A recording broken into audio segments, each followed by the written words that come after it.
Seminario de actualización de ginecología y obstetricia. Hola, bienvenidos al Seminario de actualización en ginecología y obstetricia del Instituto Nacional de Perinatología. El día de hoy veremos el tema de tumores anexiales en la mujer adulta, el cual será impartido por la doctora Jessica Villafaña Trejo. Hola, ¿qué tal? Yo soy la doctora Jessica Villafaña Trejo, residente de segundo año de ginecología y obstetricia del Instituto Nacional de Perinatología. El día de hoy hablaremos en esta monografía sobre tumores anexiales en la mujer adulta, la cual fue supervisada por la doctora Ana Gabriela Espinosa Reyes y coordinada por la doctora Silvia Fabiola Estrada Rivera, adscrita al Departamento de Ginecología Oncológica INPE. En esta monografía conoceremos la epidemiología de las tumoraciones anexiales, así como su prevalencia. Vamos a describir la clasificación de estos tumores y especificar el abordaje diagnóstico, así como los distintos tipos de tratamiento disponibles. Comenzaremos ahora a definir tumoración anexial. Una tumoración anexial es cualquier tumor que se origina de los órganos o tejido conectivo que está circundante a útero, y este pueden ser ovarios, salpinges o ligamento ancho.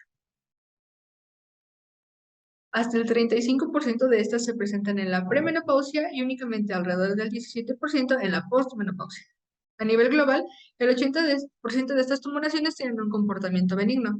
En Estados Unidos, solamente al año se realizan 200.000 cirugías por esta causa y representan una de cada 200 en pacientes en edad fértil. El 70% de estos tendrán un origen epitelial. La localización principal se encuentra en el ovario con más del 70%, seguida de salpinge, parasalpingeal y otras localizaciones en menos proporción. La prevalencia está encabezada por el endometrioma, seguido del cistadenoma seroso, teratoma, cistadenoma mucinoso, algunos quistes simples como parasalpingeales, fibromas, quistes funcionales, hidrosalpins y algunos no clasificados como abscesos. El total de estos representan más del 65% que son de origen benigno. ¿Pero cuál es el impacto que esto tiene? De este 65% de los tumores que tienen una etiología benigna como quistes fisiológicos, encontraremos que hasta el 6.6% representarán cáncer de ovario. El cáncer de ovario tiene una mortalidad global del 5.4%. En México alcanza hasta el 4.1% y representa a nivel global la quinta causa de muerte con una sobrevida de tan solo 5 años del 47%. Esto para el cáncer epitelial invasivo. Se pueden clasificar en tumores ováricos y extraováricos. Como parte de los ováricos tenemos a los quistes funcionales, endometriósicos, a las neoplasias ováricas benignas, cistadenoma seroso y mucinoso, quistes dermoides, fibromas y tumor de Brenner. Y como parte de los extraováricos encontramos tumores uterinos, tubáricos y de origen no ginecológico. Como parte de la histología dependerá del tipo de tumor estudiado, encontrando así que un quiste folicular contiene líquido seroso, que está revestido por células de la granulosa, y aquellos quistes endometriósicos tienen estroma endometrial y macrófagos con hemosiderina. Un cistadenoma seroso consta de epitelio cilíndrico, plano ciliado, gránulos cálcicos llamados cuerpos de Samoma y proyecciones papilares. El cistadenoma mucinoso encontraremos epitelio secretor con núcleos en polvo basal y células caliciformes y mucina. Quiste dermoide, epitelio escamoso estratificado con algunos folículos pilosos o glándulas y algunos elementos neurales y respiratorios. En un fibroma encontraremos células estrelladas o fusiformes en forma de uso con OSIT y alinización. Y en un tumor de Brenner, matriz fibromatosa hiperplásica con nidos de células epiteloides en patrón en grano de café. Los principales factores de riesgo implicados es tabaquismo actual, que confiere 2.2 veces más riesgo en relación a una persona no fumadora. Aquellos pacientes en premenopausia tendrán en proporción un 80% de probabilidad de que sea una tumoración benigna y este disminuye en 65% en aquellos pacientes en posmenopausia. Además, el diagnóstico de obesidad. Un año previo al diagnóstico confiere casi una vez más de riesgo y la obesidad desde los 20 años aumenta hasta 3.4 veces más la probabilidad de tener una tumoración anexial. Aquellos pacientes que tengan 2 o más embarazos pretérminos también es considerado un factor de riesgo y aquellas cuyo primer embarazo haya sido menor a los 20 años. Así como aquellos pacientes que hayan tenido una histerectomía que haya sido debida a endometriosis o adenomiosis o aquellos pacientes que hayan hecho uso de anticoncepción oral por más de 15 años. Hablaremos ahora de los tumores extraováricos, comenzando por los tumores uterinos. Estos son conocidos como miomas con una incidencia que va hasta el 80% y el 30% de estos pueden ser sintomáticos. Una edad media de aparición de 30 a 55 años y su origen está dado por la expansión clonal de células miometriales, que son sensibles a estímulos hormonales. Su patogénesis encontraremos células germinales, factores de crecimiento, citocinas y otros factores epigenéticos. Hasta el 0.1% de estos pueden derivar a malignidad. Los tumores tubáricos tienen un origen inflamatorio o pueden estar representando un embarazo ectópico. Tienen una estructura quística, que pueden ser quistes paratubarios, piosalpins o hidrosalpins, y cuando encontramos estructura sólida podemos alzar ante un embarazo ectópico, abscesos o tumores malignos, que están representados por el 0.5%. Los tumores intestinales están dados por trastornos inflamatorios o infecciosos. Representan hasta el 5% de los tumores del sistema digestivo, como pueden ser adenomas, leiomiomas, linfomas o tumores neurogénicos. Y pueden derivar una neoplasia maligna hasta el 2% de los casos, que se verá siempre más del lado izquierdo y elevan el antígeno carcino embrionario. Los quistes funcionales pueden estar asociados a la ovulación, con ciclos anovulatorios que están dados por un folículo dominante que no tuvo salida o un folículo inmaduro que no tuvo atresia. Están en relación a estímulos hormonales que aumentan el líquido intrafolicular, y cuando están dados por ciclos ovulatorios pueden representar un cuerpo lúteo sin involución o quistes hemorrágicos. Podemos encontrar quistes foliculares, hemorrágicos de cuerpo lúteo o de la teca, y característicamente miden de 3 a 8 centímetros, por lo general son uniloculares con una pared regular que mide menos de 3 milímetros y sin vascularidad. Pueden complicarse con torsión o rotura. Aquellos quistes endometriósicos estarán en relación a esta patología, que tiene una incidencia de hasta el 50% en mujeres en edad reproductiva. Se forman por implantación e invaginación de la corteza ovárica y pueden generar adherencias.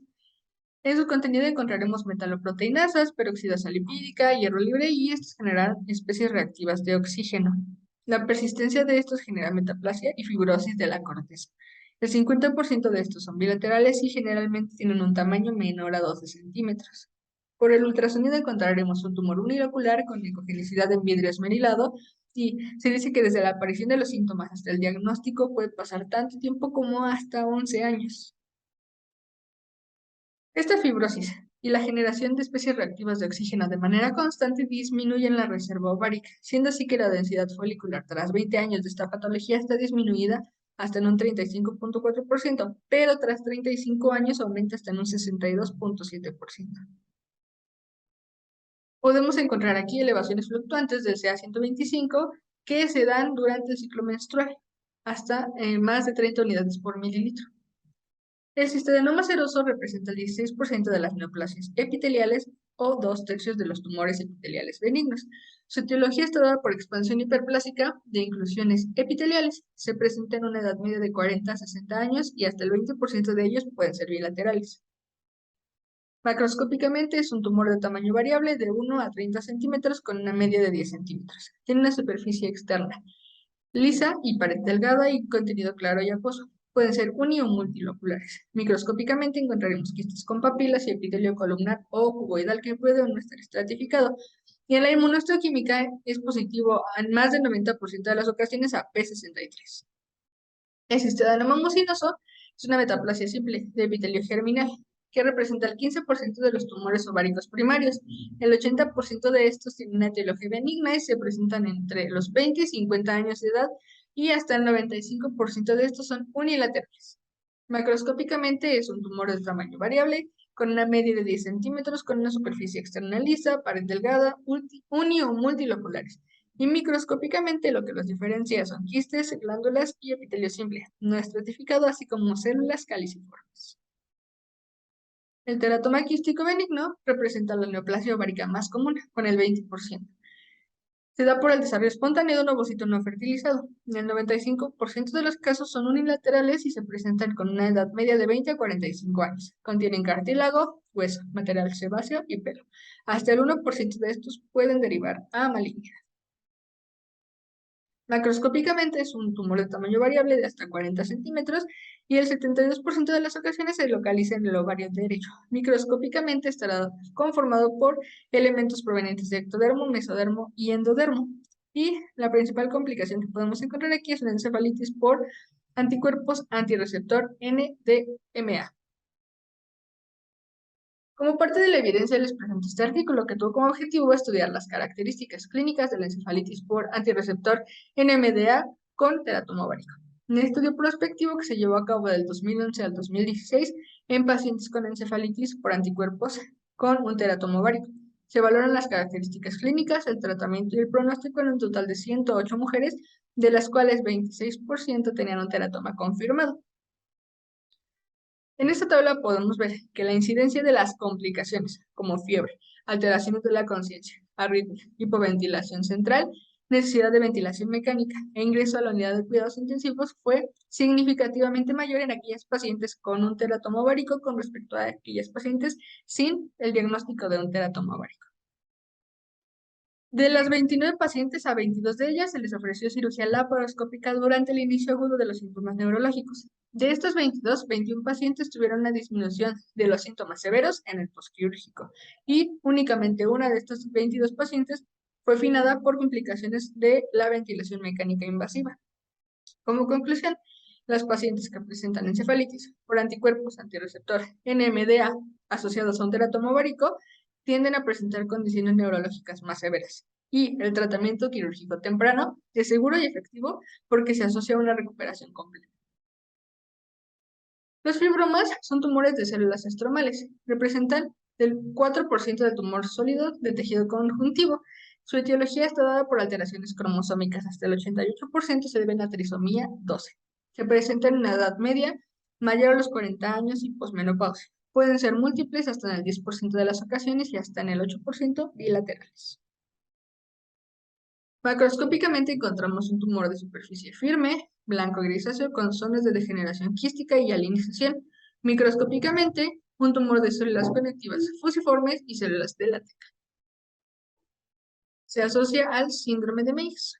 Como parte de la evidencia, les presento este artículo cuyo objetivo fue analizar los marcadores bioquímicos y sus niveles en pacientes con síndrome de Meigs para mejorar la precisión diagnóstica de manera preoperatoria. Un estudio retrospectivo que se llevó a cabo del 2009 al 2018 en pacientes con diagnóstico de síndrome de Meigs como complicación de un tumor ovárico. Se valoraron los niveles de CA125 y HE4 en un total de 130 mujeres, de las cuales 90 tenían un fibroma confirmado y 40 cáncer de ovario confirmado.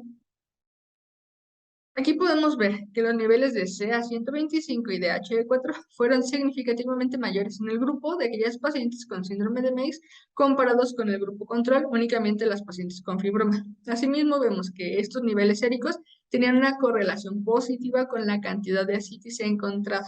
El tumor de Brenner representa hasta el 2% de los tumores sólidos de células transicionales. Su etiología está dada por epitelio superficial del ovario, y el 90% de estos son unilaterales del lado izquierdo. Su similitud histológica se asemeja al urotelio. Se presenta en mujeres de 30 a 60 años y el 71% de estas eran mujeres más de 40 años. Macroscópicamente es similar a un fibroma y encontramos calcificaciones y quistes. Microscópicamente encontramos estroma fibroblástico y algunos nidos epiteliales sólidos. Característicamente encontraremos células con núcleos ovalados o con apariencia en grano de café. Hasta el 5% de estos pueden derivar en malignidad. De manera general, la presentación clínica, encontramos que hasta el 93% de nuestros pacientes presentarán síntomas un año previo al diagnóstico. De estos, el 70% pueden ser síntomas gastrointestinales como náusea, diarrea o estreñimiento, algunos abdominales como dados por la compresión o distensión del perímetro abdominal, algunos pélvicos como alteraciones menstruales o un tumor palpable. Hasta el 60% de nuestros pacientes referirán dolor lumbar, pélvico o abdominal, síntomas urinarios como retención o urgencia urinaria y, dependiendo de si es maligno o no, pueden presentar síntomas constitucionales. A la exploración física detallada de manera abdominal podríamos encontrar un tumor palpable, distensión o ascitis, cardiovascular, taquicardia, edema o incluso trombosis. A nivel pulmonar, derrame pleural o lesiones ocupativas. A nivel pélvico, el tumor palpable o los fondos de saco ocupados y, dependiendo de si es o no maligno, nódulos palpables. ¿Con qué herramientas contamos para realizar el diagnóstico? Podemos hacer uso, en este caso, de los estudios de gabinete. Tenemos, en primer lugar, el ultrasonido, que confiere una sensibilidad y especificidad de 90 y 95% respectivamente. Sin embargo, hasta el 20% de nuestros pacientes encontraremos una imagen indeterminada. En estos casos tendremos que hacer uso de otros estudios complementarios como la tomografía y la resonancia magnética. El uso de la resonancia magnética reduce las intervenciones quirúrgicas no necesarias. La primera línea para el diagnóstico es el ultrasonido. Y hay 3 niveles de entrenamiento, siendo el nivel 3 aquel experto que pasa la mayor parte de su tiempo realizando ecografías o dedicado a la docencia en este tema. Es este nivel el que confiere mayor grado de sensibilidad y especificidad para el resultado de sus estudios. Asimismo, contamos con diferentes herramientas diagnósticas para ultrasonido. Contamos entonces con diferentes herramientas para el diagnóstico por medio de ultrasonido. Algunos son índices, algoritmos y otros sistemas que nos permiten llevar un abordaje diagnóstico apropiado de los diferentes tipos de tumores anexiales. Comenzaremos entonces por el Risk of Malignancy Index. Esta es una combinación de 3 criterios: ultrasonográfico, estatus de menopausia y los niveles de CA-125. Como criterios ultrasonográficos, se basan en 5 características: encontrar quistes multiloculados con áreas sólidas, metástasis, ascitis o lesiones bilaterales. Dependiendo del número de criterios que se cumplan, será el puntaje que se dará. El estado de menopausia se divide en premenopausia con 1 punto y posmenopausia con 3 puntos, y el CA-125 será de acuerdo a su nivel. Este nos sirve para diferenciar benignidad de malignidad. El resultado se hace una multiplicación de los 3 y se divide en 3 categorías: menor a 25 con un riesgo de malignidad menor al 3%, de 25 a 200 con un riesgo del 20% y más de 200 con 75% de riesgo de malignidad, con sensibilidad del 72% y especificidad del 92%. Otra de las herramientas que tenemos se llama ROMA. Combina 3 criterios: los niveles séricos de CA-125, HE4 y el estatus de menopausia. Este nos sirve para realizar un cálculo de probabilidad predictiva de encontrar cáncer epitelial de ovario durante una cirugía, y la clasifica en bajo y alto riesgo y se realiza mediante varias ecuaciones. Este al final nos da 2 puntos de corte diferentes para premenopausia y posmenopausia para bajo o alto riesgo de cáncer epitelial, siendo 11.4 para premenopausia y 29.9 para postmenopausia. Para premenopausia tiene sensibilidad del 71% y especificidad del 97%, y en pacientes posmenopáusicas del 92% y 80% respectivamente. El modelo IOTA sirve para diferenciar lesiones benignas de malignas. Es aplicable al 80% de los tumores, siendo en el 20% de ellas no concluyente. Se basa en reglas y descriptores simples. Las reglas simples que nos hablan de benignidad es encontrar un tumor unilocular con presencia de un diámetro menor a 7 milímetros, con sombra acústica y un flujo vascular disminuido o ausente.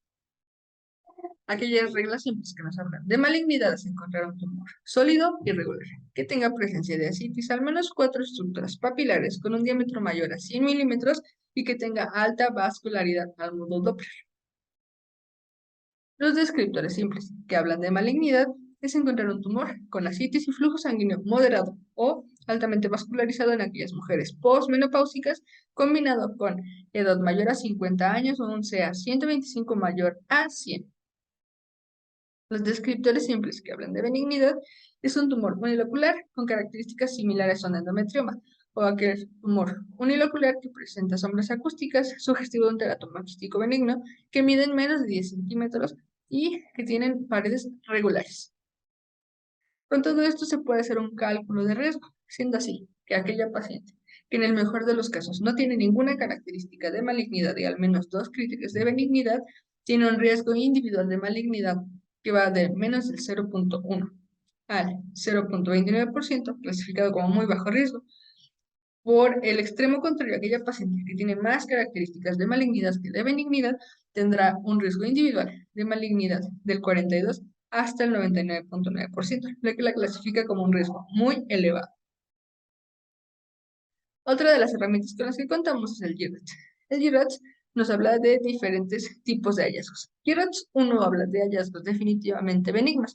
En este morfológicamente encontraremos ovarios normales sin algún tumor anexal identificado. Esta clasificación tiene un riesgo de malignidad del 0% y no necesita ningún manejo clínico. GIRATS 2 es encontrar una lesión muy probablemente benigna, con apariencia clásica de un quiste funcional, que puede ser un cuerpo lúteo o un quiste hemorrágico. Su malignidad es menor al 1% y si se trata de un quiste funcional, únicamente requiere seguimiento ultrasonográfico. GIRATS 13 es aquella tumoración probablemente benigna, con la apariencia clásica de una neoplasia benigna de ovario, como puede ser un teratoma, un endometrioma o un quiste parovárico. Tiene un riesgo de malignidad del 1 al 4% y el manejo clínico dependerá de si hay persistencia, se elegirá cirugía por vía laparoscópica. GIRATS 4 nos habla de una lesión probablemente maligna, aquella lesión anexial que no está incluida en el GIRATS 1 a 3, con uno o dos hallazgos sugestivos de malignidad, y estos pueden ser proyecciones papilares, septos gruesos, alta vascularidad dentro de áreas sólidas al Doppler. Tiene un riesgo de malignidad que va del 5 al 20%. En el manejo clínico, en este caso, tenemos que hacer abordaje adicional con otros estudios de extensión, como resonancia magnética, tomografía y ofrecer un manejo quirúrgico. GIRATS 5 son hallazgos muy probablemente malignos, aquella lesión anexial que tiene 3 o más hallazgos sugestivos de malignidad y esta aumenta el riesgo de malignidad hasta el 20%. El abordaje clínico será el mismo que el previamente mencionado. Cuando utilizamos estos criterios de GIRATS, tienen una sensibilidad de especificidad y una precisión diagnóstica mayor al 90%. Cuando además los combinamos con el CA 125, cada uno de estos parámetros aumenta para ofrecer una mayor sensibilidad diagnóstica. Otra de las herramientas con las que contamos se llama ORAT. En el 2018 se creó como manera de generar un léxico estandarizado para los descriptores y definiciones de una apariencia ecográfica normal y para poder distinguir aquellas lesiones ováricas o anexiales. Es aplicable a lesiones tanto de ovario como de salpinge y dependiendo de si son lesiones múltiples o bilaterales, se puede hacer una evaluación individual de cada una y el manejo se dará con la puntuación ORATS que sea más alta. Son 6 categorías del 0 al 5 y es aplicable a pacientes pre- y postmenopáusicas. El ORATS 0 es una evaluación incompleta, donde no fue posible la visualización por gas, localización de los anexos, una lesión de gran tamaño o intolerancia a la exploración vaginal. En este momento tendremos que repetir el estudio o hacer uso de algún otro estudio complementario. El ORATS 1 es aquella imagen sugestiva de ovarios normales que no necesita imágenes adicionales o seguimiento. En este caso, podríamos encontrar un folículo o un cuerpo lúteo y el riesgo de malignidad es del 0%. Un ORATS 2 son lesiones benignas clásicas que son menores a 10 centímetros. Podemos encontrar aquí quistes hemorrágicos o dermoides o de inclusión peritoneal, endometriomas o hidrosalpinx. El seguimiento será de acuerdo al tipo y tamaño de la lesión para valorar siempre persistencia o crecimiento del mismo. Su riesgo de malignidad sigue siendo menor a 1%. El ORATS 3 son lesiones que van más allá de los 2 centímetros, pero menores a 10 centímetros. Y estas debemos hacer uso de estudios complementarios, como la resonancia magnética nuclear. Además, aquí se agrega un color score. Este color score va del 1 al 4, siendo el 1 aquellas lesiones sin flujo en septos, pared o áreas sólidas, el 2 con detección de flujo mínimo, 3 flujo moderado y 4 aquellas lesiones con alta vascularidad o un flujo marcado. En este caso encontramos, por ejemplo, lesiones que pueden ser un quiste unilocular, pero que el tamaño va más allá de los 10 centímetros, y además aquí encontraremos lesiones que podremos clasificar de acuerdo a su vascularidad. El riesgo de malignidad en estos casos va del 1 a menos del 10%. Un ORATS 4 son quistes uni o multiloculares, con o sin componentes sólidos. En este caso, también tenemos que hacer uso de estudios complementarios y además aquí podemos agregar marcadores séricos para mejorar la precisión diagnóstica. Este ORATS 4 confiere un riesgo intermedio ya que la malignidad va del 10 al 50%. ORATS 5 son lesiones sólidas irregulares que tienen alta vascularidad y que pueden asociar ascitis y algunos nódulos peritoneales. Cuando encontramos un ORATS 5 debemos hacer una referencia directa a oncología para un mejor manejo de la paciente, ya que este confiere un alto riesgo de malignidad que va más allá del 50% por las características propias de las lesiones encontradas. Asimismo, tenemos una clasificación ORATS que nos sirve para estratificar el riesgo por medio de resonancia magnética nuclear. Cuando por ultrasonido nosotros encontramos una lesión de características indeterminadas, que vimos que puede ser hasta en el 20% de los casos, el valor predictivo positivo para malignidad de esta lesión puede ir desde el 7 hasta el 50%. En cambio, Cuando nosotros encontramos por el mismo ultrasonido una lesión con características sugestivas de malignidad, esta aumenta a más del 50%. Cuando por resonancia magnética hacemos este mismo estudio, podemos aumentar este valor predictivo positivo de malignidad hasta el 71%, confiriendo mayor precisión diagnóstica. De modo que con esta clasificación podemos hacer un sistema de estratificación con categorías que van del 0 al 5, siendo la 0 una evaluación incompleta, 1 varios normales y en el peor de los escenarios 5 riesgo alto, que confiere el 90% de un valor predictivo positivo para que la lesión estudiada sea maligna. Asimismo, dentro del abordaje de las tumoraciones anexiales, podemos hacer uso de los marcadores tumorales como el CA125. Este es una glicoproteína de alto peso molecular. Tiene dos dominios, uno transmembranal y uno extracelular. Es el extracelular en el cual se unen algunos anticuerpos como el OC125 y el M11 que permiten la detección de esta glicoproteína. Este tiene variaciones cíclicas dependiendo de la menstruación o si la paciente cursa con endometriosis. El punto de corte establecido es alrededor de las 35 unidades por mililitro. Es en el dominio extracelular donde se encuentran sitios especiales para la N y la O-glicosilación. Este proceso de glicosilación es influenciado por la transformación oncogénica, de modo que la N-glicosilación del CA125 se verá alterada en aquellas pacientes con cáncer de ovario, siendo así que podemos encontrar glicoformas específicas del CA125, las cuales permiten su diferenciación de CA125 proveniente de células cancerosas o CA125 proveniente de otra patología benigna. Este es un biomarcador de cáncer epitelial de ovario, que de manera aislada confiere una sensibilidad del 47% y especificidad del 77%. Hasta en el 1% de la población sana lo podemos encontrar de manera normal, y en el 5% de la patología benigna, como menstruación, endometriosis o incluso enfermedad coronaria, también puede estar presente. La combinación de CA125 con alguna de las técnicas de imágenes siempre elevará la sensibilidad y especificidad para el diagnóstico. También contamos con un perfil de biomarcadores llamado OVA1 que incluye 5 proteínas. Es una prueba sérica cualitativa que combina 5 inmunoensayos, incluyendo CA125, beta-2 microglobulina, apolipoproteína A1, prealbumina y transferrina. Esto con el objetivo de generar un riesgo o probabilidad de malignidad para pacientes premenopáusicas y posmenopáusicas, diferenciándolas en baja o alta probabilidad de malignidad, con puntos de corte de 5 para premenopausia y de 4.4 para postmenopausia, con sensibilidad mayor al 80% y especificidad casi del 50%. H4-proteína epididimal humana es una glicoproteína que tiene expresión en diferentes epitelios, como el aparato reproductor o los túbulos renales, por ejemplo. Está sobreexpresado en cáncer, en el 93% de los cánceres de tipo seroso y hasta en el 100% de los endometroides. Tiene menor expresión en condiciones benignas que el CA125. Esto le confiere mayor especificidad. Los puntos de corte estudiados para pacientes premenopáusicas es arriba de 70 y para posmenopáusicas arriba de 140. El objetivo de realizar todo este abordaje con técnicas de imagen, estudios complementarios y marcadores séricos es poder calcular el riesgo de malignidad de la tumoración anexial. Asimismo, poder caracterizar de manera precisa el tipo de lesión para definir la mejor vía de tratamiento y seguimiento. Y cuando se trate de un tumor primario no ginecológico, poder derivar a nuestra paciente al especialista adecuado. Cuando se trata de tumores benignos, poder ofrecer un seguimiento y tratamiento conservador o quirúrgico, pero el menos radical posible.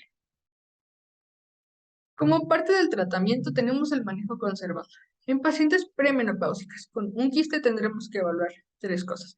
Aquellos quistes que sean menores a 5 centímetros se pueden considerar fisiológicos. Generalmente tienden a la resolución tras 3 ciclos menstruales sin requerir un seguimiento posterior. Cuando nuestro quiste mide entre 5 y 7 centímetros, podemos hacer un seguimiento ultrasonográfico anual para valorar persistencia de este o disminución del tamaño. Si persiste y el tamaño no disminuye, tendremos que hacer una evaluación adicional con algunas otras técnicas de imagen e incluso ofrecer cirugía, así como cuando encontramos de inicio un quiste que mide más de 10 centímetros. En aquellas pacientes posmenopáusicas en las cuales encontramos un quiste simple, unilateral o unilocular y que se mantengan asintomáticas, evaluaremos igualmente principalmente el tamaño. Aquellos quistes menores a 5 centímetros y que tengan niveles de CA125 bajos, podremos hacer una reevaluación de 4 a 6 meses. Cuando el quiste mide de 5 a 10 centímetros, se hace un seguimiento ultrasonográfico cada 2 a 3 meses para valorar la persistencia y disminución del tamaño. De ser persistente o aumentar de tamaño o de inicio medir más de 10 centímetros, se requieren estudios adicionales y se ofrece la cirugía.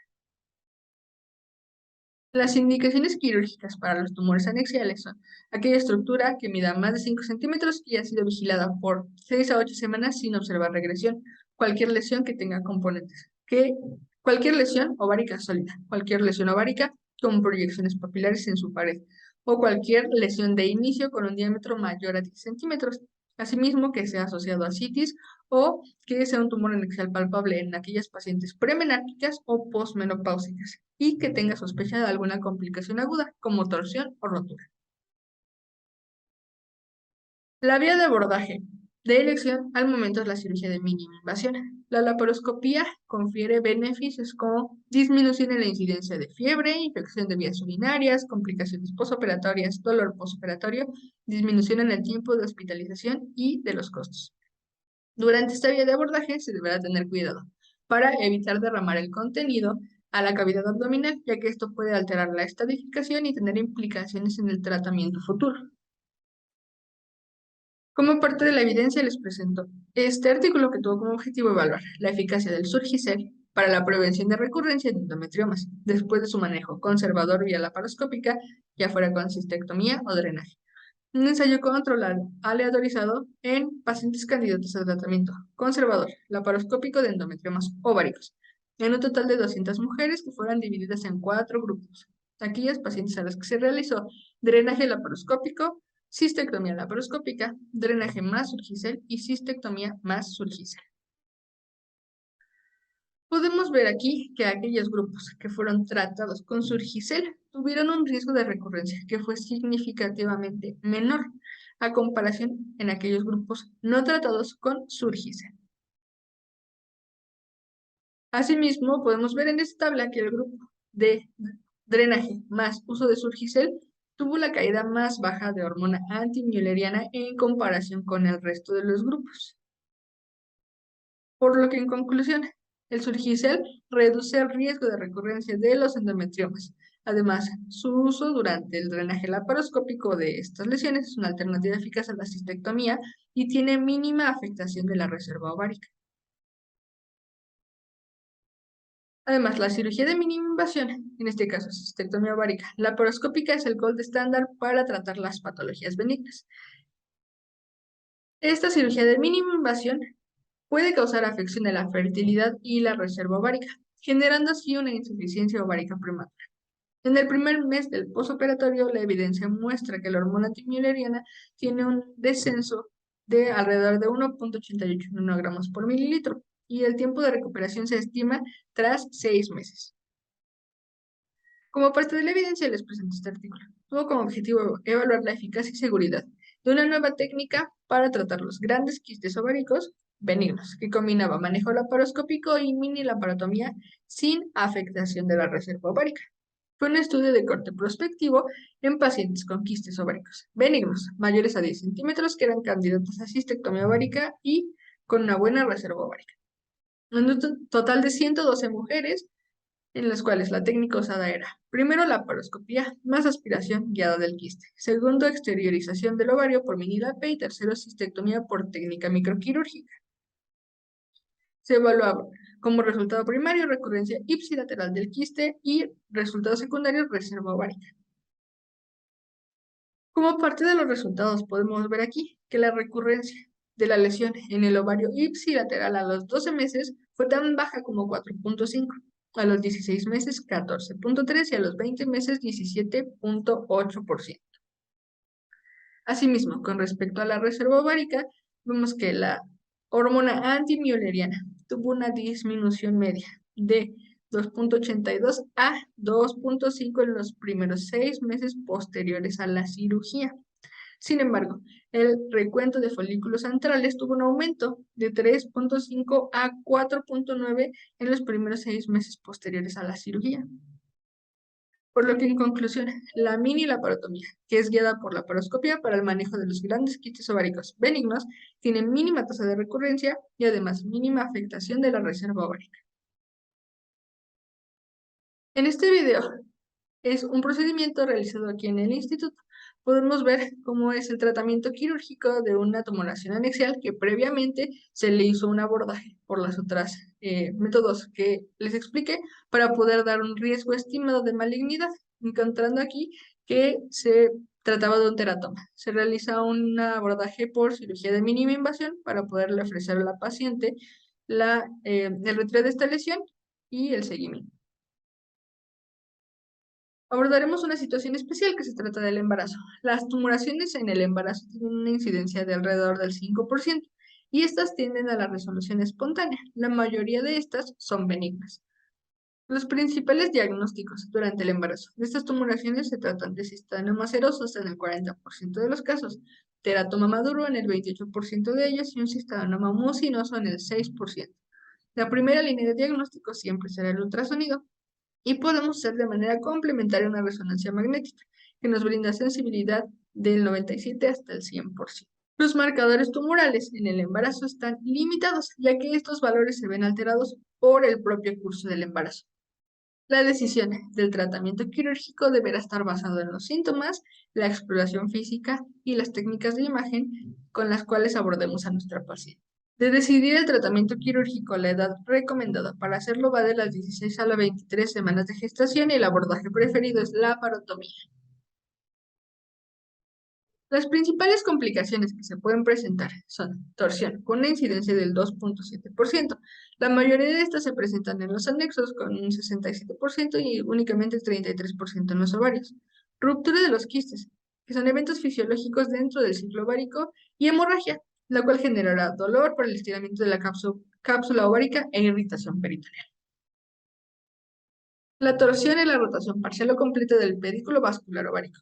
Nos dará un signo característico de remolino o whirlpool. La torsión del lado derecho es más común y esto es porque del lado izquierdo la movilidad está restringida por el colon sigmoides. Los factores de riesgo para tener una torsión es presentar una lesión del tipo teratoma, hiperestimulación ovárica, hidrosalpinx o presencia de quistes paraováricas. Los factores protectores para esto son endometriosis, enfermedad pélvica inflamatoria previa o un tumor maligno, y esto es por el grado de fibrosis que generan estas patologías en sí.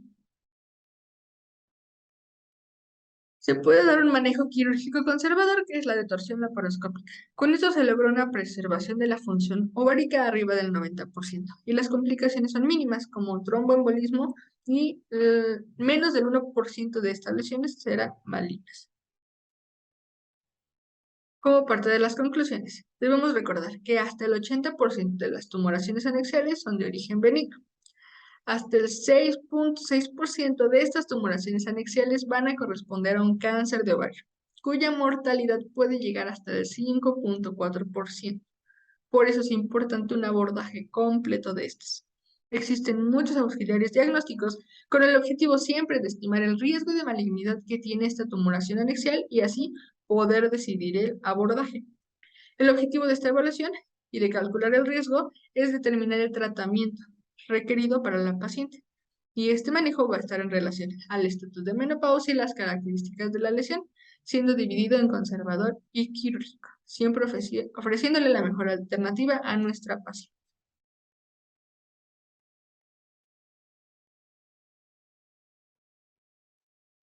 Gracias. Agradecemos a la doctora por su excelente ponencia. Instituto Nacional de Perinatología, Ética y Humanismo.